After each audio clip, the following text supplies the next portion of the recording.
This is Old Lyme, Lyme. Originally began in the 1640s. Good timing.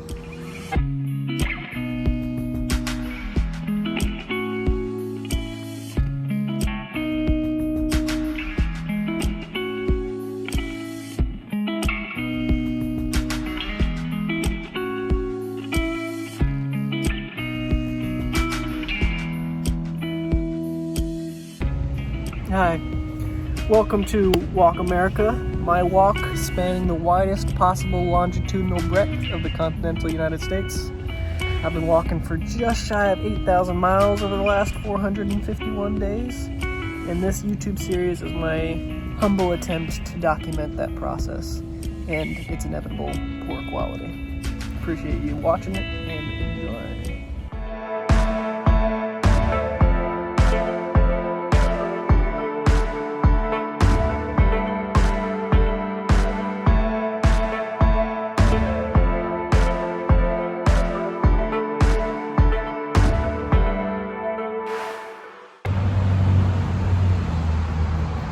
Actually pretty comfy. I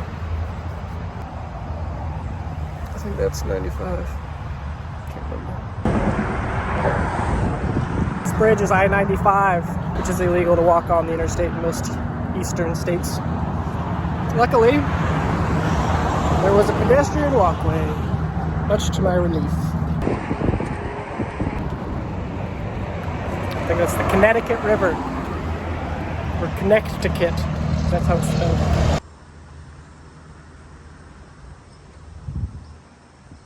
Ooh, good timing. This is Old Lyme, Lyme. Originally began in the 1640s. Good timing.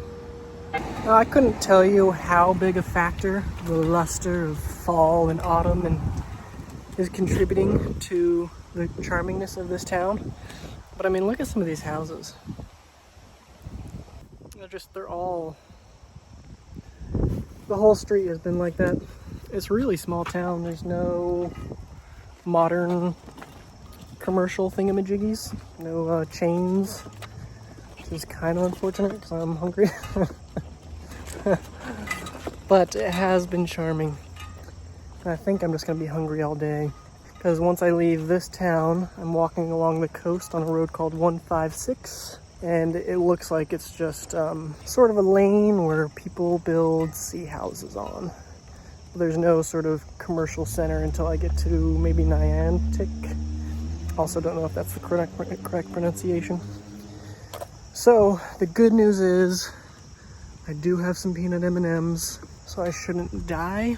I will, however, over the next 2 or 3 hours, most likely become temporarily less fond of the taste of peanut M&Ms, given that they are my one source of sustenance at the moment.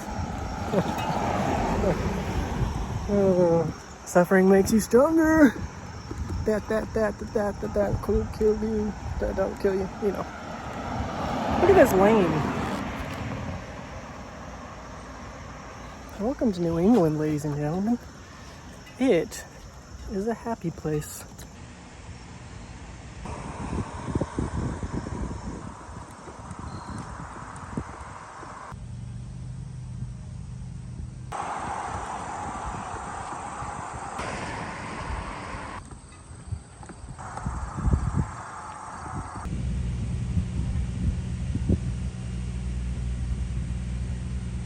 All of that sounds really good, except for the seafood. It's gross. I'm wondering how common that's going to be. The whole see you next year concept. I'm guessing might be fairly common. I will have to feast on the views instead. They nourish a different part of my soul, but I will savor that instead of the one that I would pick if I had all the options available to me.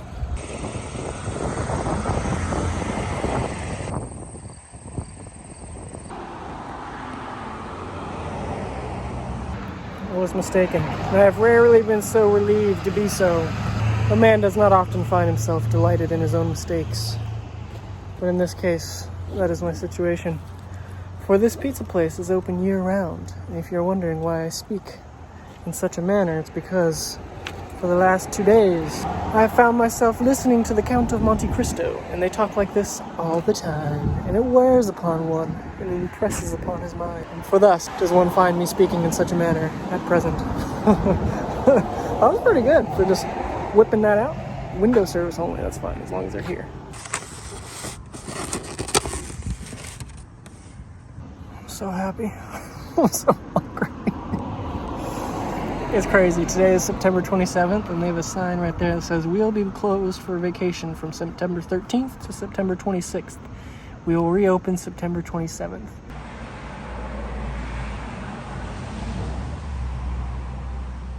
Today is September 27th. Your boy has lucked out. That is a lucky break.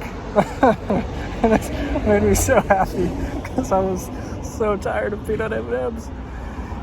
I know that sounds impossible given my history, but, you know, a man needs something with some heat applied to it occasionally, and I'm not talking about the sun shining on my peanut M&Ms. I'm talking cooked food.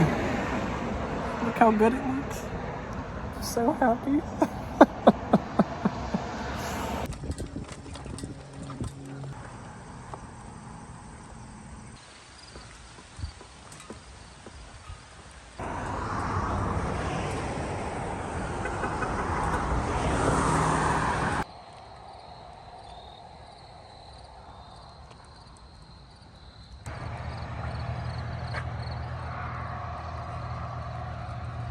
Hi. It is getting to be those end of the day hours that I love so much. I just walked through a town called Old Lyme, East Lyme. I'm on the border of the two. I don't know which one's which.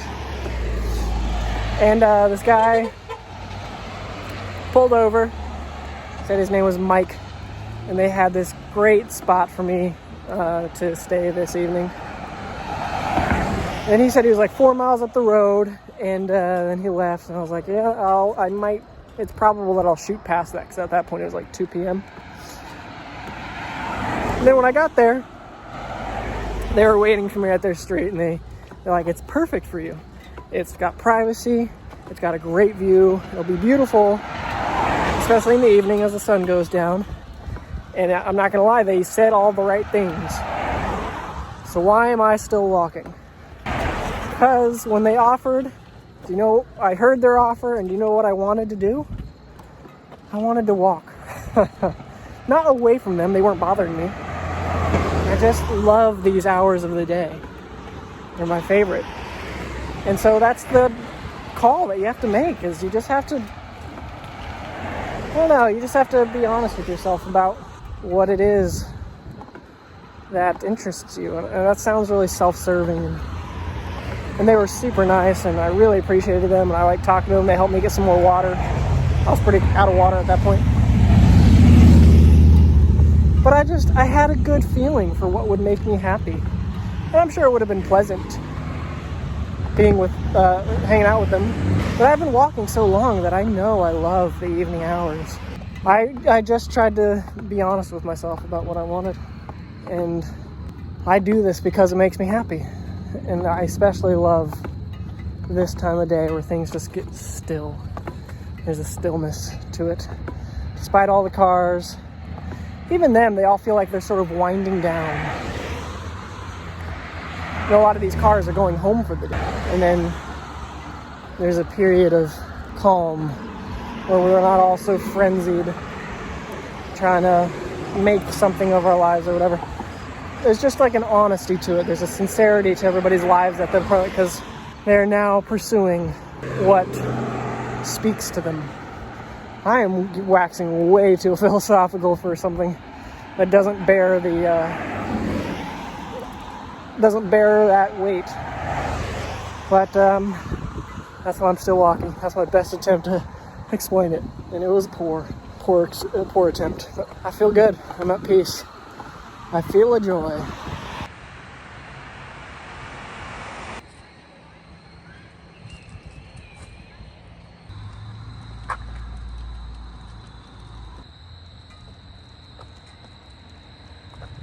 We just burning through the towns, baby.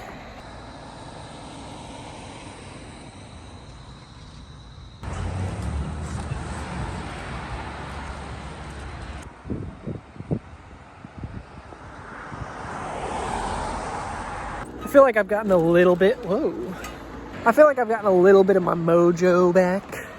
I don't know, for a while there, every time it started to get dark and I didn't have something situated, I was like, oh man, what am I gonna do? And then I remembered, I've literally done this hundreds of times. Admittedly, it's a little different in the West Coast versus the East Coast, and the West Coast is predominantly where I did a lot of stealth camping. West Coast and the South. But I'm good at it. Yeah, it's dark, but it's only 8. That's not like I'm exhausted. What if it takes me another hour? I personally feel fairly safe here. It doesn't feel like a hotbed of criminal activity. Yeah, so the worst that's gonna happen is that I'll walk for an extra little bit. I always figure something out. And if the worst comes to worst, and I camp somewhere where someone can see me, the realistic odds of that being like unsafe for me, like someone going, oh, someone in a tent, let's target that guy, are just so low. So the worst that realistically is worth considering as a worst case scenario is that someone calls the police and go, hey, there's a guy camping, I don't know. And the police come out and they go, sir, and then we explain it and it's fine, and I just lose a little sleep. Maybe they even make me pack up and move. And then I just walk a little bit more tired tomorrow. It's not a very low worst case scenario. So I'm not too worried. And I camped yesterday. But other than that, it's been a while since I've camped. And I missed the adventure of it. And the feeling of being like just me and the planet. You know, just me and nature, sleeping on the earth, underneath the stars, underneath the sky. There's something very human about it, like going back to my roots as an evolved being who had that as evolutionary history. Can't explain it, but I like it, so I'm doing it.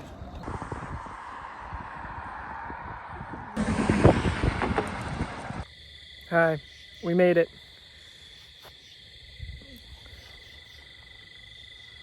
We found like a little spot. There's literally like a ring of bushes. You can see that's the road behind me, and I'm like in a little nook. Turn off the light because I hear a car coming. It's dark now, but it should work perfectly. So I'm gonna set up my tent, call that good for the evening. See you tomorrow. Subscribe.